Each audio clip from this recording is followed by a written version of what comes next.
Welcome to the channel. If you want to use the Zoom H6 that you can see up there together with the Dji Osmo Pocket 2, what should you do then?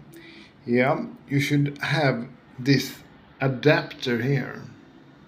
Osmo Pocket 3.5 millimeter adapter RH. You can see it there to the left there.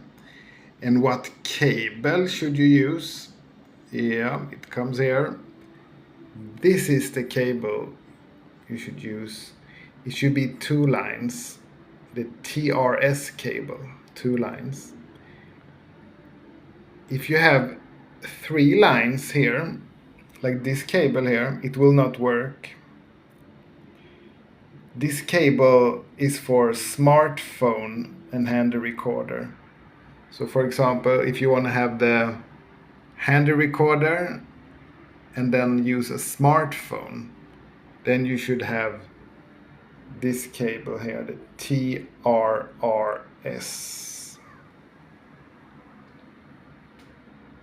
But if you want to use the Dji Osmo Pocket 2 together with the zoomer,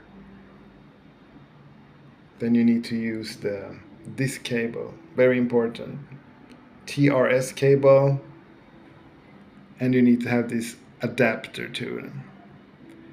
Thank you for listening.